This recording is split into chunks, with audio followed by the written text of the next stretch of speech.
All right, so I saw Supergirl yesterday in IMAX, and to be honest, I've never really been excited for this movie. Since Craig Gillespie was announced as director, from the moment those trailers dropped with Millie Alcock saying, this isn't going to end well for you guys, I was just not feeling it. The Blondie needle drops, the generic action sequences in the trailers. There's one shot in the trailer of Supergirl picking up this massive crate-like thing on a stick and just whipping it around and knocking out a crowd of people. And I remember watching that and thinking, that is unimpressive. That is the centerpiece of your marketing. It might look good in a comic, but just in a movie, I don't know. And look, I watched the movie. I watched the whole thing, and I enjoyed it in, the way you enjoy something when you're watching a slot buster. But, it's still kind of fun to watch.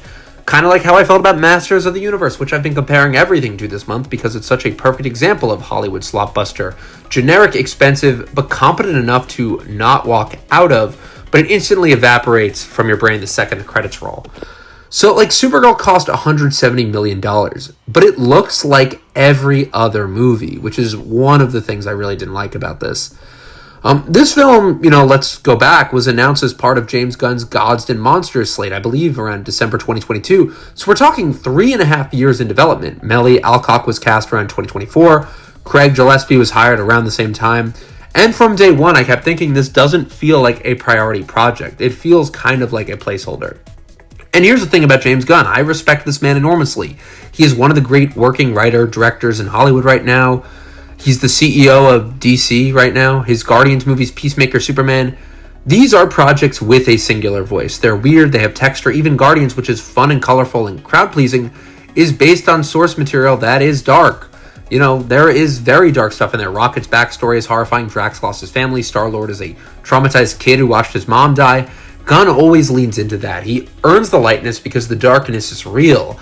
This movie does not do that. And I think the reason is Gunn actually wasn't making this movie. He was producing it while simultaneously running Peacemaker, Man of Tomorrow, Superman, and God knows what else. This is his oversight project, not his passion project. And you feel that in every frame. Now, Woman of Tomorrow, the comic this is based on, is really good. Tom King's run is brutal, emotionally devastating. It's been compared to True Grit. But, this is a movie, and I understand that it has to be around under 2 hours. It's a character that hasn't been on screen since, she was in The Flash, which is hilarious to think about, but the Helen Slater Supergirl movie, which is absolutely dog shit. It still is weird and fun in a way this movie is, but this is the opportunity to make a really good Supergirl movie. And I understand that DC might be afraid of going too dark on their second feature, or, too emotional, or wanting to make something over 2 hours. They probably want something under 2 hours that's light and breezy and you can play in multiple theaters. So what do we have? This 1 hour, 48-minute movie that feels like it's on 1.5 speed. It is cut to ribbons. Everything just goes so fast. You feel none of the weight, none of the characters, none of the emotion you should feel. Supergirl's origin, watching her planet die slowly, watching people suffer for years after Krypton's destruction, as opposed to Superman, who was an infant and didn't experience any of it. That is such a rich, painful premise. She remembers, she carries it. That's the whole thing. And the movie gives you, I want to say, 2 minutes of that, maybe 3. It's a backstory beat, and then we're off to the space pirates, which is fine. I actually think the space pirate world-building stuff is interesting. Conceptually, the creature design has a Star Wars quality to it. There are things in the production design that feel genuinely Gunn-influenced. But there is the problem. Supergirl has no real connection to any of it. She's just moving through locations. She's the camera, not the character. And this is my biggest issue with this movie, the one that kind of crystallizes everything else. A huge part of the plot is Supergirl rescuing these captive children, kids who've been kidnapped, trafficked through this alien underworld. And I understand you're working in a PG-13 framework. You can't go full Mad Max Fury Road with it. But, Mad Max finds a way. It leans into the absurdity of the world. It makes you feel the weight of what these people have been through without spelling it out. And this movie is borrowing from that visually. The costume design, the wasteland aesthetic, the post-apocalyptic textures. But it never follows through emotionally. Supergirl, says at one point, I don't see the good in people. I see the truth. And that was, the big line in the trailer. Okay, that's a line, but if this is a character thesis, where is it? Because what follows is her beating up alien space traffickers in a sequence that feels like a video game. There's no scene where she actually connects with one of the kids she saves. There's no moment where her origin, watching her people suffer, maps onto the suffering of these kids. There's another girl in the film, Ruthie, one of the main characters, who also lost her family, which is a big part of the comic. But the movie never really lands that parallel. And this is another thing with the villain, Krem. You know, like, you just never get enough, except for he's some fucking horrible child murderer who goes around killing people for sport.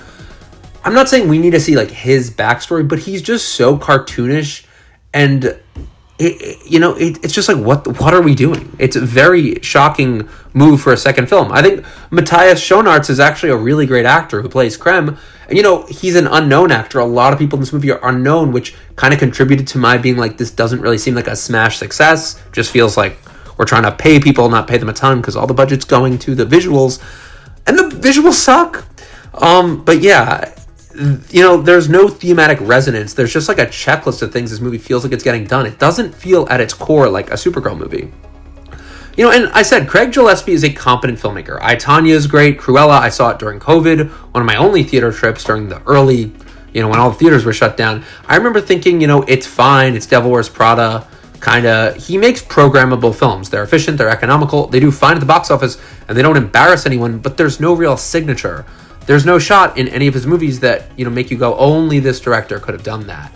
And Supergirl needed that, because the material requires someone who's going to go weird with it, someone who's going to find the ugly emotional core and put it on screen in a way that feels dangerous. James Gunn would have done that, and Gillespie just makes, the movie that exists. The editing is another disaster. I mean, I said, this film moves like hits at 1.5 speed every time something dark or heavy lands.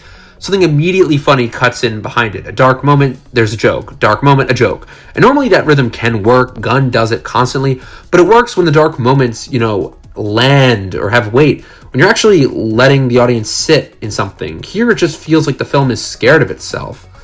Then there's the Jason Momoa situation. Look, Jason Momoa wanted to play Lobo. I understand that. The man has said so publicly, and I respect that hustle, especially after being in Aquaman, which it's like, why is Jason Momoa Aquaman? I do find those movies very campy and fun, but very fucking stupid. James Wan. Love James Wan.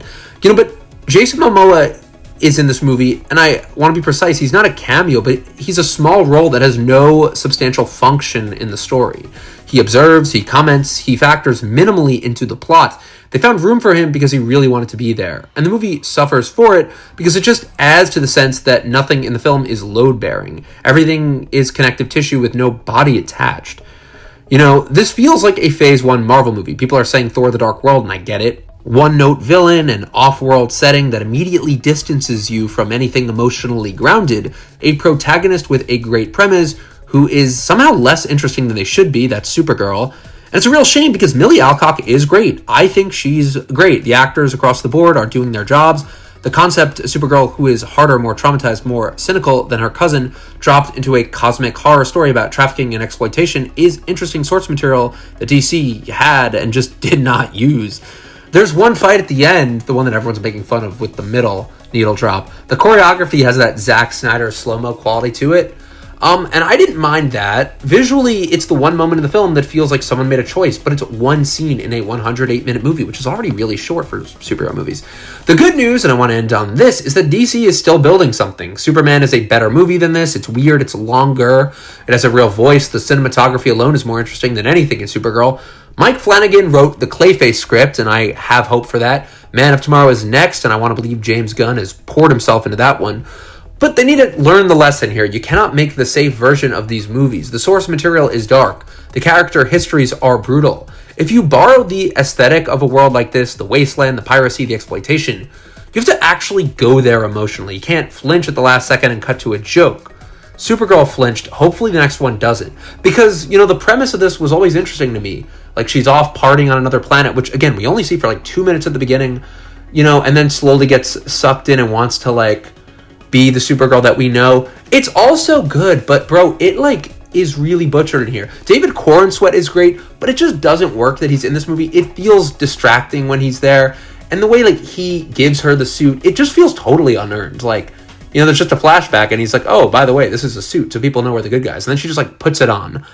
Aquaman. Speaking of Jason Momoa, the suit up scene in that, it's really stupid. That movie's a fucking 2 hours, 20 minutes. But I think it works because, we get there. Through all that cheese, through all James Wan's over-bloated underground world, we get to Aquaman finally putting on his gold suit, yeah, it's a long movie, but it like feels committed to that goofy source material. Supergirl, if they want to go dark, but make her this source of hope, like start with that darkness. You can have those funny moments, but then get there and earn that. It just feels so safe and so bland and one-dimensional. It's a big disappointing movie, and I did have fun watching it, but the whole time I was like, are we serious? This feels like something that would have come out in 2008 and not been well received.